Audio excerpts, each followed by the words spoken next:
Paano mo ma-check ang video analytics ng YouTube video mo? So watch this video.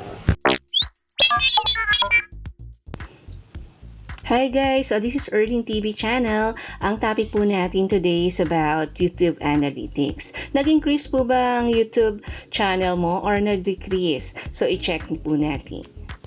So kung wala ka pang YT Studio, mag-download ka na sa Play Store or sa App Store na magkaroon ka ng YT Studio sa cellphone mo. Need po natin ng mga YouTuber or may mga YouTube channel na magkaroon ng YT Studio para at least monitor po natin ang analytics ng ating channel. Kung nag-grow ba siya or may mga content po ba tayo na dapat pa po nating i-improve, i-check po natin ang YT Studio.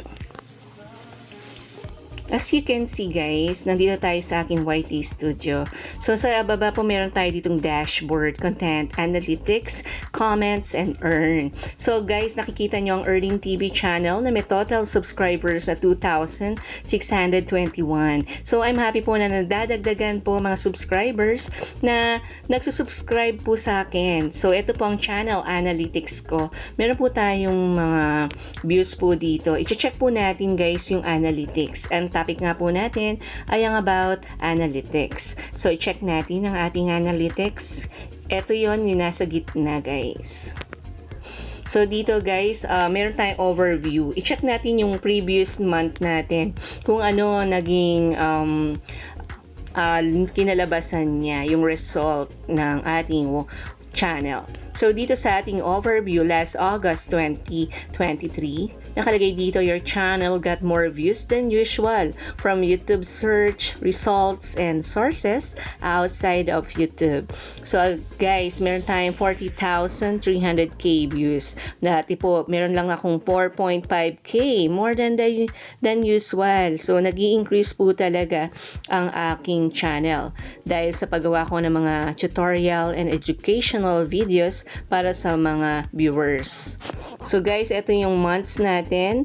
Makikita natin dito sa bar graph na to, yung months sa baba, and then yung graph nga po kung nag-i-increase ba siya or nagdi-decrease. For example, ito yung ating August. Pindutin natin tong graph na to, chart.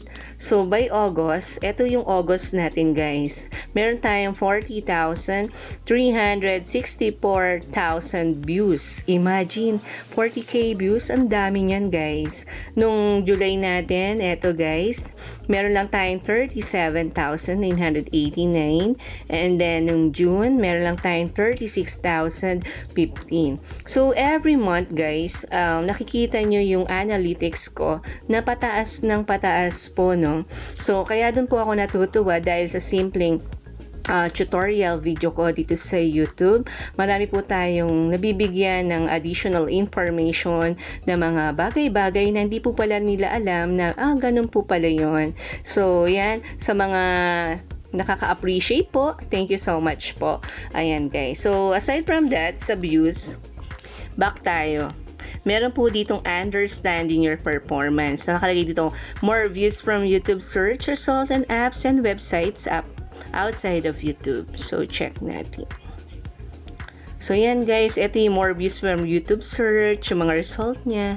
Ayan, views from YouTube search result. Ayan, ang pinakadulo ko ay 32.9k. And views from sources outside of YouTube, 3.5k views. So, nagbigay din ng hint and tips ang YouTube sa akin. Take a look at your most viewed videos to understand what topics people were most interested in. So, guys, ang mga resulta po ng aking content, may tumataas na po. So, I'm happy for appreciating and watching my tutorial video dito sa YouTube. So, aside from that, meron tayong top content, ang views ng August. Ito yung aking top content na 5. Meron akong 8.5k views. Check natin to kung ano to. So, dito guys, yung paano gumawa ng Facebook Reel, meron akong 8.5. Tapos, yung paano palitan ng screen lock ng cellphone mo, meron akong 3.1k views. Kumita sa GCash, referral code na may 2.8 K views. Paano magkaroon ng Netflix account? Ayan, 2.7. So guys, dito mamomonitor nyo no, ang naging progress ng inyong content, ng mga videos nyo dito sa YouTube. Kaya kung di ka pa nakaka-subscribe, i-subscribe nyo po ang Earning TV channel na nagbibigay po ng tutorials and educational videos para sa inyo. So balik tayo dito. So, dito guys, ito ang gustong-gusto kong laging tingnan ng real time. Ang views ko for 48 hours. Meron po akong 2,426 for 48 hours. I-check natin to guys. So, dito, yan na, naging for 2,427 views na. Nandito yung mga top videos po na for 48 hours, kung ilan yung views, diba? Ang dami pong nanonood. Kahit paano, kahit sa simpleng tutorial ko, small YouTuber lamang po tayo, nakakapagbigay po tayo ng additional learnings and tips sa iba. So, ito, check mo rin tong 60 minutes. So, ngayon po, as of this time, meron tayong 57 views po. Ayan. Starting, ano yan, 12 o'clock. So, ngayong 12, meron ng 57 views. Imagine guys, 57 views. Ang dami na po niyan para sa isang small YouTuber na kagaya ko po na nagbibigay ng magandang tutorial para sa kanyang subscribers.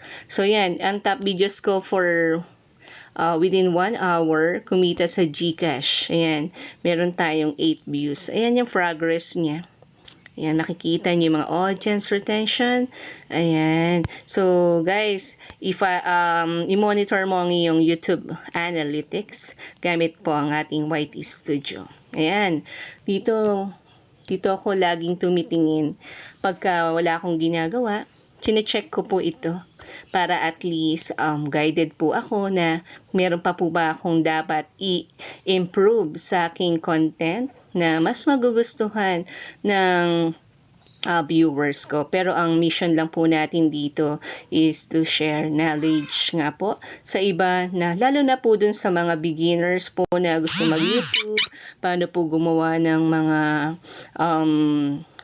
YouTube videos, yung mga about YouTube po, and also yung mga other platforms po na ginagawa ko ng tutorial, nakakatulong po. So guys, kung hindi ka pa nakaka-subscribe, this Earning TV channel, pakiclick na rin po ang subscribe button.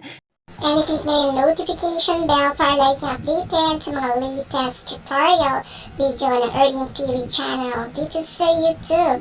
Again guys, have a good day and God bless po. Bye!